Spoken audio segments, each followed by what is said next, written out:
Who killed Mario Biondo? A decade-long secret of love, lies, and justice. What if a tragic death wasn't as simple as it seemed? A young man found lifeless in his apartment, a locked door, and no signs of struggle.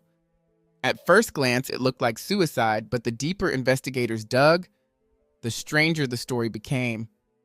Was it an accident, a suicide, or something far darker? This is the haunting story of Mario Biondo, a tale of love, loss, and unanswered questions that has captivated two nations for over a decade.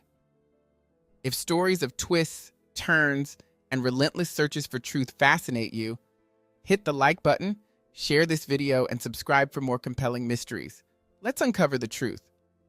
In the quiet hours of May 30th, 2013, Madrid's streets were settling into their usual nighttime rhythm. Inside his apartment, Mario Biondo was alone, the soft glow of city lights filtering through his windows. No one could have guessed that by sunrise, this ordinary night would become the beginning of a mystery that would haunt two nations.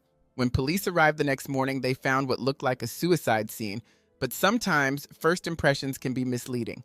As investigators dug deeper, they discovered puzzling details, unexplained bruises, mysterious timeline gaps, and stories that didn't match up. Like pieces of a jigsaw puzzle that didn't quite fit together, these findings would soon challenge everything everyone thought they knew.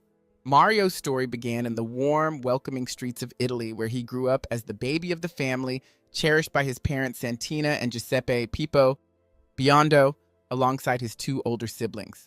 Friends remember him as someone whose smile could light up a room, raised in a home where family meant everything. The Biondo household wasn't just a place, it was a school of life where Mario learned the importance of being truthful, loving, and loyal. Even as a young boy, Mario would constantly carry a camera, capturing moments that others might miss. This childhood fascination grew into something bigger as he entered the world of television production. His natural eye for detail and unwavering dedication made him stand out in the fast-paced world of TV, and soon he became the go-to cameraman for major television shows. Then came the twist of fate that would change everything. In 2011, on a sun-drenched beach in Honduras, Mario met Raquel Sanchez Silva. Raquel wasn't just any TV presenter. She was a star in Spain, having worked her way up from her early days at Madre Matilde Catholic School to graduating from the prestigious Pontifical University of Salamanca in 1994. Their worlds collided while filming Survivors, where she was stepping into her role as co-host and he was working his magic behind the camera. Their love story was like something out of a movie, quick, intense, and passionate. Raquel, usually private about her personal life, couldn't help but share their happiness with the world through her blog posts, painting pictures of their adventures and dreams for the future. Their wedding in Sicily in June 2012 was everything a Southern Italian celebration should be. The air filled with laughter, music, and the delicious aromas of traditional food. Friends and family danced for days, celebrating what seemed like the perfect beginning to a beautiful life together. But life has a way of writing unexpected chapters. On May 29, 2013, just shy of their first wedding anniversary, what started as a small disagreement between Mario and Raquel in their Madrid home would become the prelude to something much darker. As the clock struck 8:30 that evening, Raquel and Mario patched up their argument. With a quick kiss goodbye, Raquel left for her family trip back home. Mario, now alone in their apartment, made 3 back-to-back calls to someone. Police later suspected he was trying to buy cocaine. The night was still young when Mario video called his sister Manuela in Sicily through Facebook. His eyes lit up as he shared his big dreams with her, a new TV show he was planning, and how he wanted to travel the world with Raquel, capturing their adventures on camera. Around 10 p.m., Mario walked to a nearby ATM to withdraw some cash. A neighbor spotted him acting oddly, pacing back and forth before heading back inside. By midnight, he was texting with Raquel on WhatsApp. Their messages were full of love and warmth, ending with their last goodnight at 1:08 a.m. But Mario didn't sleep. Instead, he spent the next hour online, jumping between adult websites and searching for an address in downtown Madrid. He found his way to a bar where he ordered 3 drinks, paying with his credit card. His last drink order came at 2:53 a.m. Whether he bought drugs there remains a mystery to this day. Back home, Mario locked his door and returned to browsing adult websites. In a moment of focus, he worked on one last thing, a detailed budget plan for his TV show idea. At 5:59 a.m., he opened WhatsApp one final time but didn't message anyone. The next day, May 31st, 2013, brought devastating news. At 3:30 p.m., Raquel got an unexpected call from someone at MasterChef where Mario worked as a cameraman. They were worried. Mario hadn't shown up for his shift. Raquel, still away with family, felt her heart sink. She'd been trying to reach him all day with no luck. Growing worried, she called their housekeeper, Vilma, asking her to check their Madrid apartment. At 5 p.m., Vilma arrived. Raquel stayed on the phone as Vilma went inside. Suddenly, a terrifying scream echoed through the phone. Vilma had found Mario. In shock, she ran outside and waved down a police car. 10 minutes later, police entered the apartment. They found Mario wearing a red t-shirt and green striped pajama pants. A scarf was tied around his neck, connected to a shelf in the living room. He was gone. When police searched the apartment, everything seemed strangely normal. No broken windows, no kicked-in doors, no signs of fighting. The windows were shut tight and the door was locked from the inside.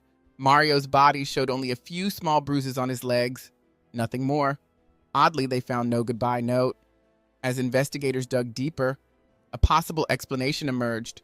Perhaps Mario had died by accident while trying something dangerous, cutting off his breathing for a brief thrill.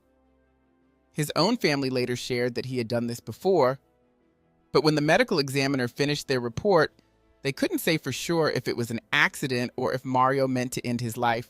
In the end, they wrote it down as suicide. That same evening, Mario's deeply religious family chose to have a burial rather than cremation. The next day, on June 1st, 2013, Raquel took to Twitter to speak her truth. Mario was full of joy and loved being alive, she wrote. She didn't believe he had killed himself and asked everyone to wait for all the facts before jumping to conclusions. This was a terrible accident, she insisted. Please respect our pain and Mario's memory. 2 days later, both Raquel and Mario's family stood together, releasing a statement that backed up the accident theory. They all agreed. Mario had been passionate about life. This unity lasted through Mario's funeral on June 6th in his hometown. But it would be their last moment of agreement. Soon after they buried Mario, his family changed their story. Now they were sure someone had murdered him, though they couldn't explain why they thought this. Raquel refused to believe these accusations, and this created a deep split between her and Mario's family. To keep peace, Raquel signed away her rights to inherit anything from Mario. But instead of calming things down, the situation got worse. Mario's mother went public with harsh words about Raquel, claiming she'd never once seen her cry for Mario. She told everyone about a fight at the cemetery where Raquel had grabbed Manuela, Mario's sister, and coldly told her to accept that her brother was dead. By June 27, 2013, just weeks after losing Mario, Raquel made her first public appearance. She was at Madrid's amusement park, helping launch a new phone. Speaking to a popular Spanish talk show, she said something that would drive an even bigger wedge between her and Mario's family. She was starting to smile again. As November 2013 arrived, Raquel stepped back into the television world. Her friends watched as she threw herself into work, perhaps trying to outrun her grief. She started hosting a show interviewing entrepreneurs, and that's where fate stepped in. She met Matthias Dumont. Their connection was instant, and soon they were dating. But Mario's family was watching. To them, Raquel's new relationship was a slap in the face. How could she move on so quickly? Their doubts about her grew stronger, feeding their suspicions about Mario's death. In December 2013, just 7 months after losing Mario, his family took action. Convinced something was wrong with the Spanish police investigation, they pushed for Mario's body to be dug up and examined again. 2 prosecutors came from Italy to Madrid asking questions all over again. The Biondo family didn't stop there. They hired experts who used special computer programs to recreate what happened that night in May. These experts found something interesting. They said the way Mario's body was positioned didn't match up with someone who had hanged himself. Using physics, they showed how the forces involved wouldn't have left Mario's head the way it was found. While Raquel was away in Honduras hosting Survivors in May 2014, Italian TV aired a show about Mario's death. The host didn't hold back, asking pointed questions about what Spain might be hiding and criticizing Raquel and her friends for staying quiet about everything. A month later, Raquel had to face Italian courts. She stuck to her story. Mario's death was a tragic accident, nothing more. By September, Italian courts agreed that Mario had taken his own life, whether he meant to or not. But Italian news outlets kept digging, backing the Biondo family's search for answers. March 2015 marked a turning point. After staying quiet for so long, Raquel finally fought back. She took Mario's family to court, saying they were harassing her and spreading lies. They'd been calling her names in public: Merry Widow, shameless, deceitful, and she'd had enough. By September 2015, life had changed dramatically for Raquel. She gave birth to twins. She'd actually started fertility treatments just before Mario died, and now Matthias was by her side. She tried to keep the pregnancy private, but Mario's mother, Santina, couldn't resist posting mysterious messages online, even giving her opinions about baby names. June 2016 brought a shocking moment. Mario's mother, Santina, shared a photo of her son's death scene online. The picture showed Mario in his pajamas leaning against a shelf. This wasn't just any photo. It seemed to tell a different story than the police report, which had described his legs being bent. When people criticized her for sharing such a private and upsetting image, Santina stood firm. "This is my last chance," she said, "to make people see the truth." The very next month, Spanish courts made their decision. They ordered Mario's family to pay Raquel €300 for causing her emotional harm. The family also had to spend 8 days under house arrest. Once again, the court said Mario had died by his own hand with no one else involved. But the story wasn't over. In 2017, a Spanish expert who had spent over 15 years studying crime scenes and solving mysteries came forward with new ideas. After looking through all the files from prosecutors in Palermo, he agreed with what an Italian expert named Professor Maurizio Cusimano had said earlier. These experts had many questions. Why would Mario choose a soft pashmina scarf that barely left marks on his neck? Why didn't he tie the scarf higher up? Why didn't his body show the usual signs of someone who couldn't breathe, like burst blood vessels or swollen organs? Most importantly, during the second autopsy in Italy, doctors found something worrying: bleeding in Mario's brain. The Spanish expert said this kind of injury wouldn't happen to someone who died from hanging. After studying everything, the Spanish expert came up with a different story. He believed someone had hit Mario with something heavy and flat. This blow, he said, caused the bleeding in Mario's brain that was found during the Italian autopsy. For Mario's family, this report changed everything. They had first thought Mario might have died by accident while doing something dangerous. Now they were sure someone had killed him. This new expert's ideas matched perfectly with what they had come to believe. The Spanish expert painted a clear picture of what he thought happened that night. He believed Mario was relaxing at home in his pajamas, probably lying on his living room couch. Someone he knew was there with him, someone he trusted. Then something went wrong. This person hit Mario on the head, hard enough to make him pass out, causing bleeding in the left front side of his brain. While Mario was helpless, the attacker wrapped a scarf around his neck, leaving 3 clear marks just above his throat bone. The expert said this wasn't random. Someone had carefully set up the scene to make it look like suicide. They knew what they were doing, and they probably had a personal reason for wanting Mario dead. On November 5th, 2018, they dug up Mario's body one more time. Italian authorities ordered this third autopsy, which took place at Palermo's medical school. This time, they used everything they had: X-rays, CT scans, the works. Mario's family brought in their own team of experts: Professor Mariano Cingolani to study the body, Maurizio Cusimano to look for clues, and Federica Humani Ronchi to check for drugs. The Italian prosecutors had their own team too, led by Dr. Vittorio Fineschi, working alongside other specialists. In January 2019, Mario's parents, Santina and Giuseppe, took a bold step. They sued Dr. Jose Maria Benitez Soriano, the doctor who did the first autopsy back in May 2013. They said he didn't do all the tests he should have and wrote false information about Mario's death. Almost a year passed and the results from the third autopsy came in. Even with all these experts looking at every detail, they still said Mario had taken his own life. After years of fighting in Spanish and Italian courts, they were right back where they started.